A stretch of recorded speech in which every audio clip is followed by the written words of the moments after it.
Magandang araw po sa inyong lahat mga kababayan at welcome back dito po sa PNR at eto nga mga kababayan just in, PNP General nagsalita na. Nagimbal Palacio Dilima alas ni Duterte nilabas Ilyasar. Yan mga kababayan, patungkol po riyan ng ating alamin at bibigyan ng komento mula po ito kaya Banat Kabayan TV. Nasa description po ang full video link ng video ito. Subscribe na po kayo. At ito nga mga kabayan, nasa thumbnail po natin. Dilima nanlumo. OMG, Bistado Dilima di dapat iboto. Kasi nga po ngayon mga kabayan, kasagsagan na po ng pangangampanya ni Dilima. Hindi po pangangampanyang personal na pangangampanya, but pangangampanya paninira laban sa mga Duterte. Yan saan ka ba nakakita ng isang politiko, nangangampanya pero sinisiraan, nangangampanya po sila pero paninira po ang kanilang pangangampanya, di ba? Iboto nyo ako kasi sinisiraan, parang ganoon ang gustong palabasin ng mga ito Iboto nyo ako kasi sinisiraan ko ang mga Duterte, sinistaraan ko si dating Pangulong Duterte. Ganun ba ang pangangampanya ngayon? Parang ganun kasi yun As long as sinisiraan mo ang mga Duterte, parang nagiging popular ka na rin. Well, anyway, wag na natin pasikatin to si Dilima, pero kailangan po nating kailangan po nating pag-usapan siya.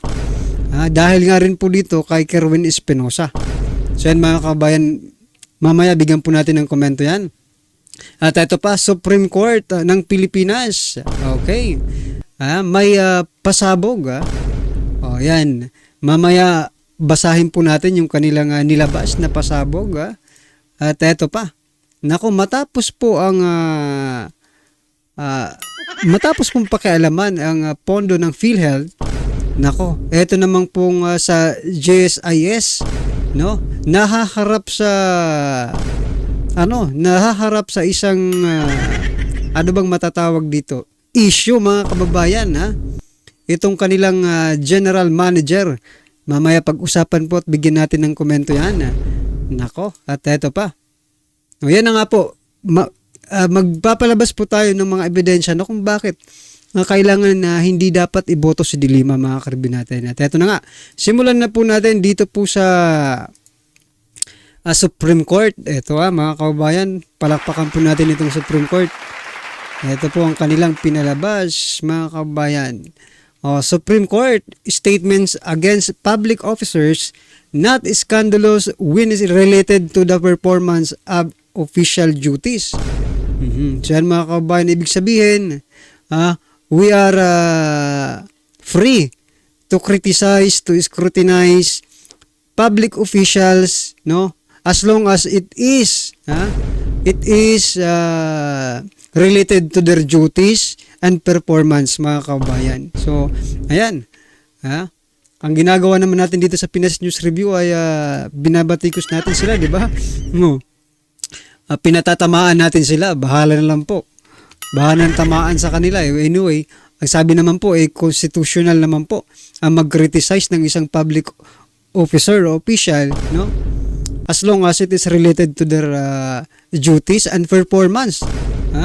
Yan mga kababayan. So protected po ng Constitution ang Pinas News Review, maging yung iba pong mga vloggers mga kababayan. Maging yung sa kabilang parlor ay protected din po. Pero ang problema hindi na po hindi na po official si dating Pangulong Duterte, di ba? Ngayon lang si PBBM. Yan, anong masasabi niyo dito sa inilabas na statement ng Supreme Court mga kababayan? I-comment nyo na lang po. At ito pa. Ito yung sinasabi natin mga kababayan. Mula po ito kay Sir E.B. Hugalbot. Palakpakan po natin. Ito pong sabi niya, while we are busy on PhilHealth 90 billion fund transfer back to the national government, pakicheck nyo naman ang pondo ng JSIS at kung ano na ang nangyari sa mga issues against Wick Veloso, the Pensions Funds General Manager. So yan mga kababayan, pinapacheck kung ano nangyari. Baka kasi daw di umano nagagamit po ang pondo ng PhilHealth dito sa mga investment na to. Ito po ang mga balita mga kabayan. Self-styled rainmaker in hot seat. Wick Veloso's 1.4 billion investment in Vince Perez Alternergy scrutinized for possible breach in GSIS guidelines. Yan mga kabayan. Ang laki no? Ang laki po ng invest. Saan kaya galing si General Manager Wick Veloso? Ng 1.4 billion na ininvest. Nako. At ito pa, ang balita patungkol po riyan. Vince Perez lead Alternergy attracts cornerstone investors. GSIS invest 1.45 billion. Nako. Yan pinangalanan na dito. GSIS mga kabayan. Invest 1.45 billion. Napakalaki. Magkano bang hindi, pinangalanan na nga GSIS na mga kabayan. Nako po, mukhang nagagamit na naman yung mga ano natin mga hinuhulog ninyo. Ito pa mga kabayan, no mercy for the rainmaker. GSIS board in disarray. As Tres Marias, led by ex-Ombudsman Gutierrez, scrutinize Wick Veloso's moves. Yan mga kabayan. Buti na lang, meron tayong mga tao. No? May mga tao na talagang nakatingin din sa GSIS. So yan mga kabayan, in-scrutinize, no? Criticize itong si Wick Veloso. Nako. Ano masasabi nyo dyan? So yan mga kabayan, anong masasabi nyo dito sa paggagamit or panggagamit ng pondo ng GSIS to invest? Ang tanong, alam ba ito ng mga member ng GSIS na ginagamit pala yung pondo nila for investment? Yan po ang malaking tanong. At for example, no? At for example lang for example, kumita po itong investment na ito. Makikinabang ba? Yan, makikinabang ba yung mga member ng GSIS kung sakali mang kumita ang investment na ito? Ang tanong kung kumita, paano kung hindi kumita, no? Mawala ng parambula. 'Di ba ganun talaga pag investment You are not sure kung magiging makakabalik ba ito ng ROI, 'di ba? Magkakaroon ba ng ROI or mababankrupt ito? You don't know in the future, 'di ba? Kaya ang tanong natin, makikinabang ba ang taong bayan or yung naguhulog ng GSIS dito sa 1.4 billion investment? No? Kung maging mawala yan, so paano na? Dapat ipapaalam muna ninyo sa mga membro kung okay ba sa kanila or hindi, di ba? So yan mga kabayan, ano po ang inyong opinion dyan? At eto na nga, butatayin po natin itong si former Senator Laila de Lima. Okay, pakinggan po muna natin itong kanyang pangangampanya. Then mamaya, butatayin po natin to. The momentum is on our side. The truth is finally emerging. Lumalabas na po ang mga katotohanan. And I stand before you today, vindicated, knowing that the lies that have been told to tear me down are now falling apart. So yan mga kabayan, falling apart na daw yung mga mga pinagdaanan mga kabayan, no? But ako talaga hindi ko lubos maisip na magiging ganito pa ang estado ni former Senator Laila de Lima, di ba? Kasi pag nakikita mo siya, ito po ang naiisip ko no?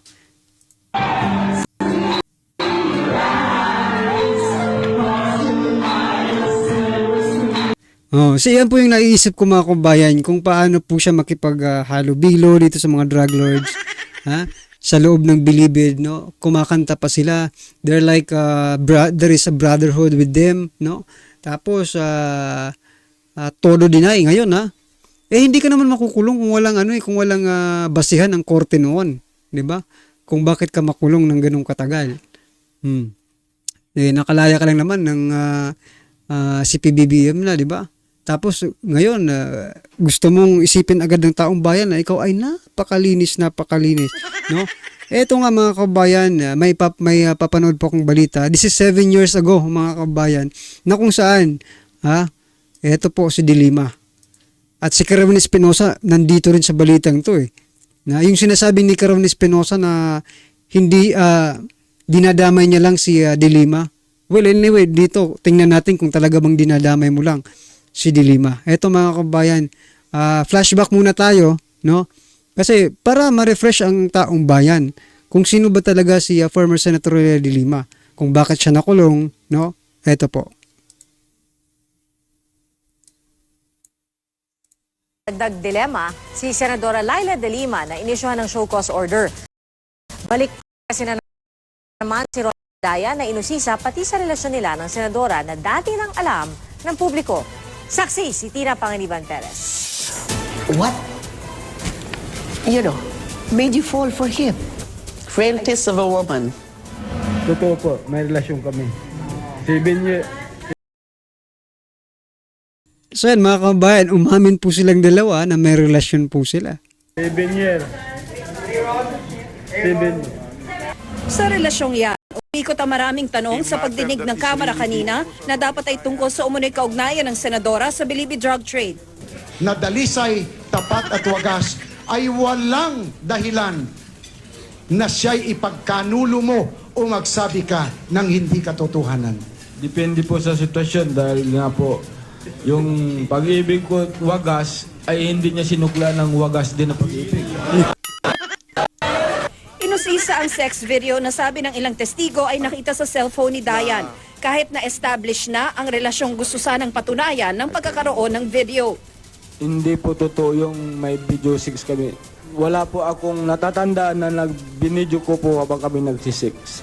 Kung mayroon mang nakakuha, hindi po galing sa cellphone ko yung Naungkat pati drama ng hiwalayang nagsimula bandang huling bahagi ng 2014 hanggang mag-resign si Dayan noong February 2015. bago pumasok yung 2015, nagkakalabuan na kami ni ma'am. Kesyo hindi na daw kami masaya sa pagsasama namin. So yan mga kabayan, ano bang gusto kong i-point out dito? Baka, ang gusto ko lang naman iparating sa ating mga kabayan, makita nila, ma-refresh nila, no? Kung sino si De Lima. Sa palagay niyo po, sino si former Senator De Lima dito kay Dayan, no? Kabit, di ba? Kabit po, di ba? Kabit ni Dayan, ganun ba? Pero, ang problema nga dito, baka turuan itong mga babaeng nakikinig sa pangangampanya ni De Lima, baka ingat po kayo Ingat po kayo, baka turuan po kayo ni De Lima ng mga ganitong strategy. Naku na. Lagi kasing bangayan at laging nag-aaway kami.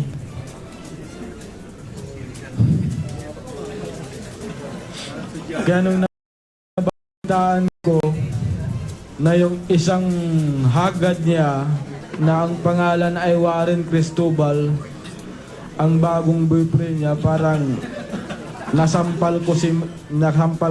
Ako, hindi lang pala si Dayan, no? May sino yon? Wilbert. ng bahagya At saka may Junel pa ito. kasi si ma'am, sabi ko, ubusin mo yata kaming mga security mo. Ang away nitong 2016 campaign kahit break na sila. May suot akong bowler ni Presidente dito at saka dito sa paa. Pagkatapos, Nung nakita niya, pak, ginano niya ako. Secretary De Lima po. Punyeta ka. Gayon din ang pagbigay raw ni De Lima ng 2 milyong piso para ipagawa ang bahay ni Dayan sa Pangasinan. Kaugnay naman sa mismong drug trade, kabilang sa mga binanggit ni Dayan ang 4 na beses na pakikipagkita niya sa umano'y drug lord na si Kerwin Espinosa. Then mga kambayan, dito papasok na po si Kerwin Espinosa na kung saan magkakilala pala sila ni De Lima. Tapos ngayong 2024, di ba? Ito 7 years ago, magkakilala po sila ni De Lima. Ngayon, 2024 investigation dyan po sa Quadcom, no? Si Kerwin na po ang ng state witness, mga kabayan. Sinasabi niya po na nagsusori siya kay De Lima kasi idinamay niya daw, no? Pag sabing indinamay mga kababayan, parang hindi mo siya kilala, idinamay mo nga lang, di ba? Hindi mo siya kilala, wala kang relasyon sa kanya, kaya idinamay mo lang, no? Pero dito parang hindi naman dinamay ni Kerwin eh. Espinosa ay utos ni De Lima na siya ring nagtakda ng lugar at petsa. Pero ang pagkikita nila sa Baguio So yan mga kababayan, itong picture na ito, sa palagay nyo ba, masabihin nyo naman, ano yan, AI, nako. Noong mga panahon po yung wala pang AI mga kababayan, kaya hindi mo masasabing AI po ito O masasaya silang dalawa. Pero ngayong 2024, sinasabi ni Kerwin na idinamay niya lang si former Senator Leila De Lima. Ano ba talaga ang totoo? Idinamay mo, talagang magkakilala kayong dalawa. ay hiling daw ni Espinosa para makita si De Lima. Sa lahat ng pagkakataong yan, may inaabot si Espinosa kay Dayan. Ang pirang ibinibigay inaabot sa akin, nasa paper bag na maliit. Hindi ko po binibilang at hindi rin po sinasabi ni Kerwin kung magkano yon. Basta ito na yung pera kay ma'am. 5 beses nagkita pero di raw niya kilala si Espinosa na akala raw niya ay ang engineer na bukang bibig ni De Lima na supporter at nagbibigay raw ng tulong para sa kampanya. Si Kerwin lang daw ang nagbigay ng pera kay De Lima. Hindi raw totoo ang So yan mga kababayan, kung hindi rin po ito totoo, no? Kung dinadamay nga lang talaga ni Kerwin Espinosa si De Lima, bakit magkasama sila, di ba? Bakit kailangan pa nila mag-usap 7 years ago, di ba? Tapos may mga kumakalat pang mga balita, nagparetoke daw itong si Kerwin Espinosa. Bakit mo naman gagawin 'yon? Bakit ka magpapapalit ng muka, no? Kerwin Espinosa, bistado na kayo, De Lima, ha? Well, anyway, ano naman po ang inyong reaction dyan mga kabayan, i-comment na lang po at eto na nga. Panoorin po natin ang video ito at bigyan natin ng komento. Eto na po. Sabi po ni Leila De Lima, siyempre, bida na naman sila, no? Mga dating nakakulong, dating nagtatago, mga drug lords na nagtatago, drug lords na nakakulong, mga nakulong dahil sa droga, sila na ngayon ang mga bida. Sabi po na nakulong dahil sa droga na si De Lima. Droga to, di ba? Drug money yung pinag-usapan, di ba? Ang testimonya ni Garma sa Quad Committee na inutos ni Duterte na gawing template ang Davao sa drug war ay tamang-tama para sa ICC. Kailangan nang maipabot sa dahig ang mga kaganapan sa Quad Committee, lalo na ngayon nag-uumpisa ng magturuan ang mga dapoy sa pagpatay ng libo-libong Pilipino. Justice should be pursued relentlessly both here and the ICC so as not to give the guilty any chance of escaping judgment and punishment.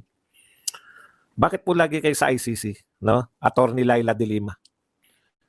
Kung sikat po kayo, naniniwala po yung taong bayan sa sinasabi ninyo, bakit hindi kayo tumakbong senador? No? Kasi hindi kayo pinaniniwalaan na eh. ICC, napapaniwala nyo, hindi naman taga-Pilipinas yan. Pero dito sa Pilipinas, wala na po naniniwala sa inyo. Bakit? Saksi kami. At saka mga kababayan, kung talagang malakas po ang ebidensya ninyo, no? Against kay former President Duterte, kasuhan nyo na, no? Maghanap na kayo ng mga witness ninyo. Kasuhan nyo na. Ha? Para maipakulong nyo na po si dating Pangulong Duterte. Pero hanggang dyan lang kasi ang kaya ninyo. Wala kayong ebidensya hanggang paninira lang, no? Paninira lang ang ginagawa ninyo sa pamilya Duterte. Diba? Malakas naman pala ang ninyo, malakas naman pala ang ebidensya ninyo na may extrajudicial killing. Bakit hindi nyo pa kasuhan? No? Bakit hindi nyo pa kasuhan dito sa Pilipinas si former President Duterte? Para magkaalaman na. Mahirap kasi yung palagi nyo lang tinatakot yung mga Duterte, di ba? Palagi nyo lang tinatakot ICC, extrajudicial killing, Pogo, ano pa yung isa? Yung may isa pa pro-China. Bakit hindi nyo kasuhan? Kasuhan nyo na para magkaalaman na. Wag nyo nang, kasi ang ginagawa nyo lang naman, pinaglalaruan nyo lang yung isip ng taong bayan para maitatak sa taong bayan na ganito, ganyan pala mga Duterte, kasama-sama, no? Pero yung sinisiraan nyo, mas lalong yung sinisiraan, mas lalong marami ang lumalabas, na mga ebidensya na mas maraming ginawa ang dating administrasyon, no, in terms of drug war, sa droga, sa nation building, dun sa pag-build, di ba? At sa pagtulong sa mga OFW. Kayo, ano bang ginawa nyo? Wala, puro lang kayo paninira. Kung talagang totoo yan na sinasabi ninyo, go, kasuhan nyo na. Kasuhan nyo na po si dating Pangulong Duterte na magkaalaman na. So, hindi na rin, sabi nga ni dating Pangulong Duterte, hindi naman siya natatakot eh. As long as dito kayo magkaso sa Pilipinas, wag sa ibang bansa kasi wala namang mga alam yan eh. Yung mga ICC na yun, walang alam yan dito sa Pilipinas. No? Ano po ang inyong reaksyon, opinion patungkol po dito mga kabayan, i-comment lang po sa baba. Para at least alam po ng ating mga kabayan ang inyong opinion. Maraming salamat po.